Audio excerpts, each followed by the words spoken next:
É isso. Armando, uma provocação. Eu ia começar por um assunto mais político e vou lá, mas vou fazer uma provocação. Armando Bega Pessoa e Armando Bega Podologista. Se colocássemos os dois num jogo uno contra uno, entendes? Pois quem domina mais quem? Tu sentes-te que és um podologista influenciável pela persona Armando Bega ou o podologista que é o exemplo para todos os podologistas e podólogos do Brasil e do mundo, tu és acarinhado por aquilo que tu levas da Europa, levas dos teus conhecimentos para todos, porque tu, de certa forma, és uma pessoa que dás, tu te doas. E eu, às vezes, também tenho essa dificuldade. Nós temos conversas no jantar e falamos de vida pessoal, amigos, coisas nossas, da nossa privacidade, intimidade, como temos assuntos sérios da profissão, de futuro, atualidade, de dúvidas, de inquietações. Eu hoje diria, tu és mais influenciável pelo podologista e professor Armando Bega ou Armando Bega? Porque, tu estás com um aluno ou uma aluna e te leva o filho porque tem uma dúvida ou tem aquela paciente direta e pergunta Armando Bega podologista. Mas depois, como professor também, como amigo ou companheiro de trabalho, também te pedimos opiniões pessoais sobre o que é que tu farias se estivesse na minha posição profissional, mas também como humano. Quem influencia quem nós? Olha, eu vou te contar uma coisa muito interessante nessa minha vida, desde que eu ingressei na podologia, que já trago de antes. Mas vamos lá. Quando eu comecei na podologia, nos primeiros lugares que eu trabalhei, eu tinha um colega lá, amigo também, que ele falou assim, olha, nós precisamos achar um nome para você, porque é Armando, Bega, vamos te chamar de Bega. E aí eu me tornei o Bega. Muitas pessoas na podologia, lá no Brasil, isso é Brasil, me conhecem como Bega. O Bega virou podólogo, o Armando foi esquecido. Mas olha, eu vou te confessar uma coisa. Sempre que eu me recolhia, eu pensava comigo mesmo, eu gostaria que as pessoas enxergassem o Armando. Porque o Armando é único. Bega é meu sobrenome. Certo. E as pessoas no meio da podologia todas viam o Bega que se tornou podólogo. Certo. E foi recentemente que eu incorporei me chamem de Armando ou Armando Bega, porque aí você está vendo o homem, o ser humano e o podólogo se confundindo num só. Porque eu sempre quis ser visto pelo lado humano, sem deixar de ser profissional, porque quando me viam como profissional achavam que eu não tinha sentimento. As pessoas acham, às vezes, e isso acontece muito onde eu vivo, lá em São Paulo, Brasil, que eu só tenho a podologia, eu só vivo podologia, que eu não tenho uma vida pessoal. Isso sempre para mim foi muito pesado, porque eu queria ser visto como um ser humano que ri, que chora, que ama, que trabalha, que é feliz em muitos momentos, em outros tem seus problemas e suas tristezas, como qualquer ser humano. Sim. E o Bega não tinha direito a isso. O Bega tinha que estar sempre mostrando o melhor trabalho, não falhar. Então, para mim é muito importante e eu me sinto muito à vontade quando eu consigo misturar o ser humano com o profissional, porque senão eu seria uma máquina, como eu mesmo acabei por muitos momentos e por algum tempo deixando de lado o ser humano. De certa forma.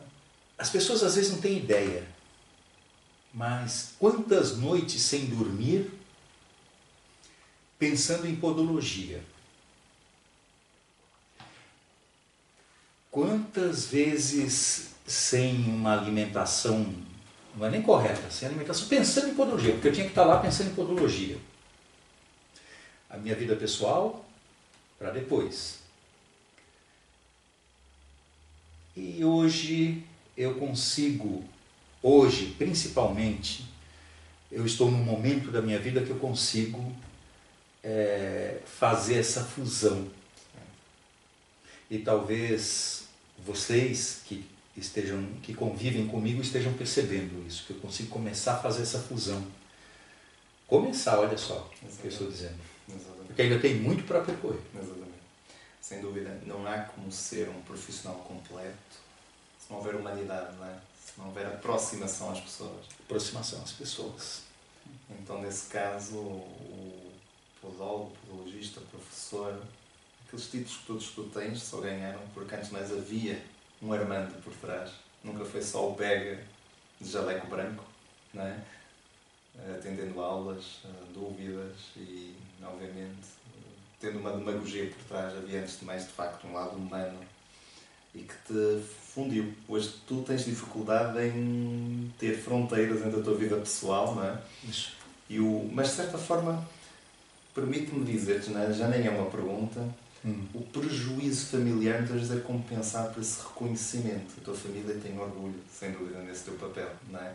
Então diminuis o prejuízo. Quando falo em prejuízo, falo na ausência, obviamente, que isso te leva. Hoje que estás aqui, a 8.000 km de casa, e que mais uma vez refiro-te, sentiste-te em casa ao mesmo tempo. Não é? Sim, ao mesmo tempo estou em casa, porque como eu disse, é a família. Exatamente.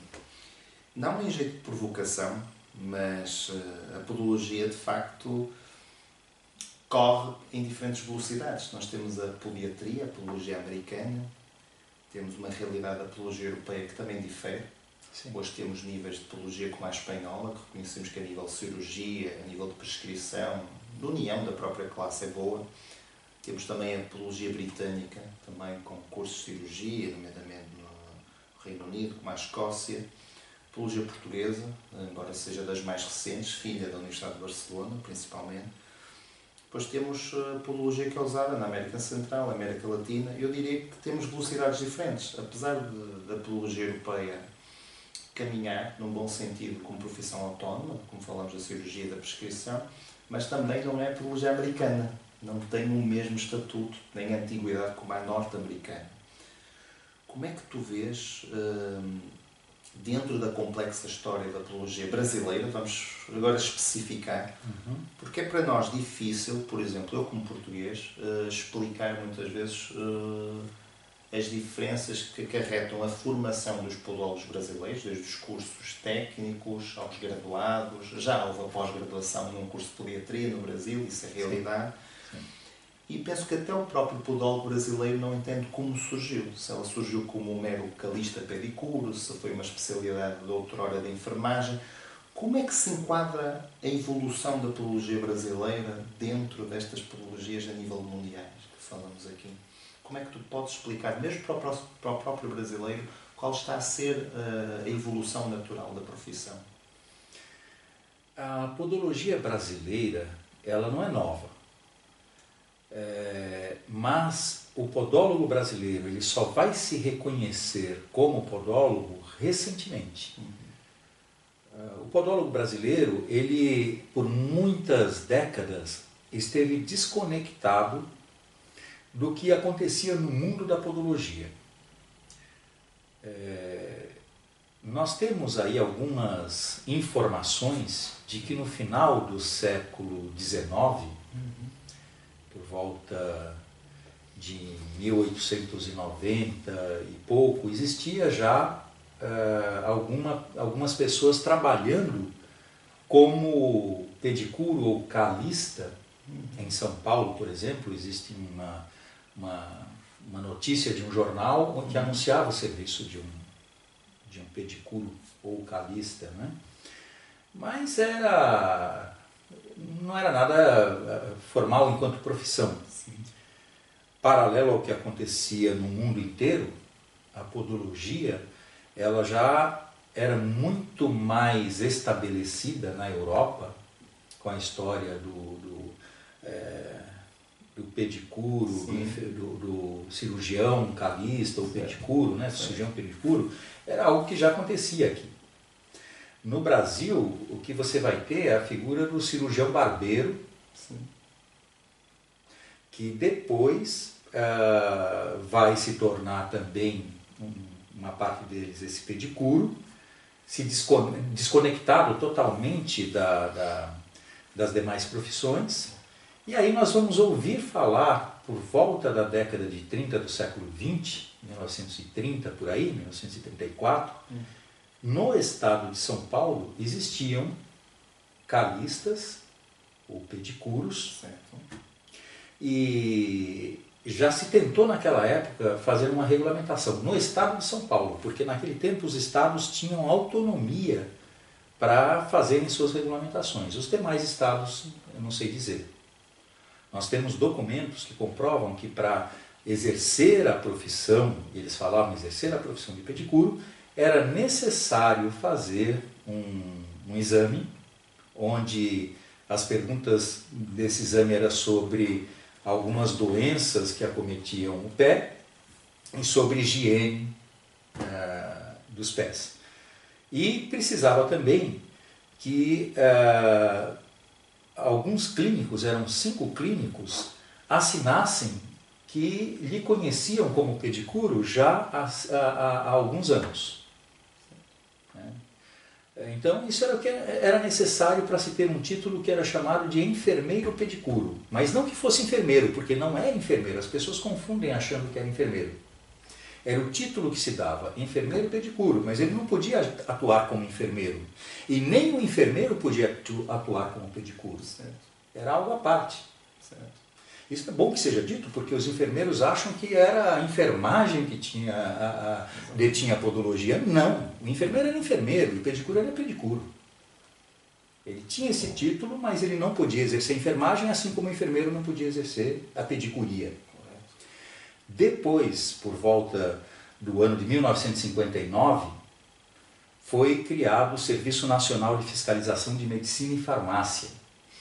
E aí tentou-se uma nova regulamentação naquela época, porque quando foi publicado no Diário Oficial, se dizia, estava escrito lá no Diário Oficial, que o Serviço Nacional de Fiscalização de Medicina e Farmácia, ele fiscalizaria as profissões colocou como profissões, médico, enfermeiro, o farmacêutico, as parteiras, massagistas, pedicuros e outras profissões afins da medicina. Então colocou o pedicuro como sendo uma profissão afim da medicina e que não tinha nada a ver com essas outras profissões. Isso foi esquecido com o passar do tempo. E aí, década de 60, se criou a Associação Brasileira de Pedicuros, que hoje é a Associação Brasileira de Podólogo. Me parece que foi no ano de 1964 ou 66, não tenho certeza dessa data, mas foi um ou outro ano desse. E a Associação Brasileira de Pedicuros conseguiu que em 1979 fosse criado o curso técnico de podologia.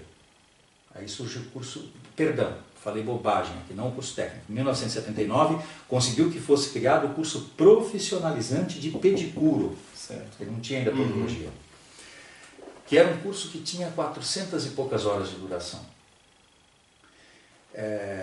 Eu fiz esse curso em 1989. Foi a minha primeira formação. Tem lá um certificado como pedicuro. E se dizia que o pedicuro era diferente da pedicure. Pedicure, terminando com a letra E, cuidava de beleza. Pedicuro, cuidava de saúde. Então havia essa terminologia. Terminologia. A profissão era constituída por mais de 90% de homens. Homens. Até aquela época. Começo da década de 90, nós tivemos várias transformações sociais, inclusive no Brasil, e muitas mulheres começaram a procurar uma segunda profissão, ou até uma profissão, para poder ajudar o marido, porque o marido estava perdendo o emprego. E descobriram que tinha a profissão de pedicuro, que já era chamada não oficialmente de podologia, porque já se sabia que no mundo inteiro, ou uma boa parte do mundo, se usava o termo podologia e o Brasil ainda não. Então os pedicuros, eu ia falar os podólogos, os pedicuros brasileiros, e eu estava entre eles, começamos a lutar, veja a nossa luta, para que fôssemos chamados de podólogos e não de pedicuros. E por conta dessa luta, a Associação Brasileira de Pedicuros, na época lutando também, ela mudou o seu nome para a Associação Brasileira de Podólogos. Isso ainda nos anos 80? Anos 90. Anos 90 já. Muda o nome para a Associação Brasileira de Podólogo e é criado no SENAC o curso de São Paulo, curso de técnico de podologia, meados da década de 90. Isso foi a gente chama de Lei de Diretrizes e Bases, que criou os cursos técnicos com 1.200 horas de duração e que existe até hoje. Os cursos técnicos continuam até hoje com um mínimo de 1.200 horas de duração. Só que em muitos lugares do Brasil continua existindo o curso profissionalizante. Por quê? Porque o técnico não abriu no Brasil todo. E o Brasil é um país de dimensões continentais. Então o podólogo lá no Nordeste, no Norte, ele não tinha acesso ao curso técnico de podologia. E não dava para obrigá-lo a fazer um curso técnico de podologia, porque ele tinha que viajar, às vezes, 2, 3 dias no ônibus para chegar a São Paulo e fazer o curso. Porém, as pessoas lá no Norte e Nordeste continuavam tendo onicocriptose, continuavam tendo problema com calo, continuavam tendo problemas nos pés, e quem iria cuidar deles? Tu falaste que da Associação de Pedicuros, da Associação de Podologia, estamos a falar de um espaço de quase 2 décadas, não é? Sim. Até ela ser transformadora. Mas começaste falando de relatos históricos no século XIX. Sim. E estás-me a dizer que tudo foi mais centrado à volta da cidade e estado de São Paulo, e depois ela foi proliferando. São Paulo e Rio de Janeiro. Isso. Rio de Janeiro também teve. São Paulo era chamado o curso profissionalizante de pedicuro, e no Rio de Janeiro era de calista pedicuro. Exatamente. E nos demais estados do Brasil, e mesmo cidades do interior de São Paulo, eram as lojas Scholl, sim, que formavam o profissional para trabalhar, para poder atender a demanda das lojas. Exatamente. Então a loja dava um curso. Essa pessoa tinha que fazer um exame, certo. Ela fazia um exame na Santa Casa de São Paulo, isso no caso de São Paulo, e recebia o título. Muitos donos dessas lojas pegavam um certificado, depois que esse exame tinha sido feito, e falavam, olha, você aprendeu aqui dentro, esse certificado é nosso. Certo. Se você sair daqui eu não te dou o certificado. E essas pessoas ficavam quase que escravizadas trabalhando para aquela loja. A realidade brasileira, na minha opinião, é cativante por isso mesmo. Há pouco eu juntei vários países para distinguir as diferentes formações, ou até as semelhanças. No próprio Brasil, nós já temos essa complexidade. Estamos a falar de Rio de Janeiro, estamos a falar de São Paulo, o que o interior não absorveu. Então, isto foi-se espalhando, o conhecimento, a evolução. Portanto, ela foi diferente. Foi passando também de pai para filho. Mas sabe o que eu vejo, Manuel? Que quando eu peguei um livro de história da podologia aqui na Europa, mais especificamente Espanha, fala muito da Espanha. Me parece que o autor é Blaumes Monpou, alguma coisa assim, não me lembro o nome do autor corretamente. Mas é um livro de história da podologia, que nós estudamos, inclusive levamos esse livro para o nosso dia a dia. Quando esse livro é estudado, quando nós olhamos para a história da podologia na Europa,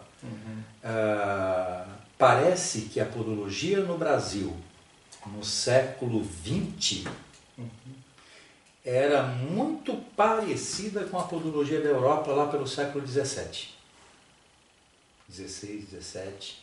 Sim, deve ter devido influência. Não só o que eu consigo enxergar é que até o final dos anos de 1999, 2000, 2001, 2002, ou seja, todo o século XX, até o final do século XX, a podologia brasileira estava uns 3 ou 4 séculos atrasada em relação à Europa e aos Estados Unidos. Os Estados Unidos vai ter a regulamentação lá pelo ano de 1920, 20 e pouco. Exatamente. A primeira sociedade em 1910, se não me engano, em né? Nova York. Mas depois, antes já existiam exatamente, pessoas que faziam cirurgias. Sim. Na Europa já existia a figura do cirurgião pedicuro.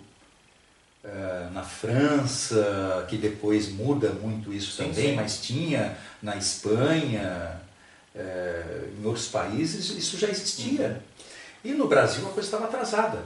Certo. O Brasil, ele tinha esse atraso porque até o instrumental de podologia no Brasil, até os dias de hoje ainda, em muitos lugares do Brasil, são instrumentos que não são descartáveis. É um jogo de bisturi, e quando você olha para aquele jogo de bisturi, você está enxergando os bisturis usados no século XVII ou XVIII, na Europa.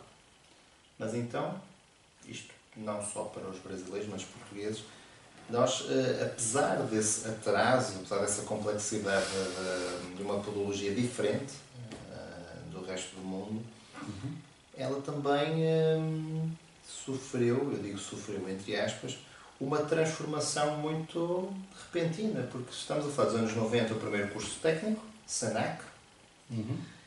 Depois, no final dos anos 90 até 2010, salvo erro, não foi? Primeiro tecnólogo. Tecnólogo, ele vai aparecer no ano de 2008. 2008. 2002, no ano de 2002, tinha um curso que era chamado, olha só, a complexidade da podologia brasileira.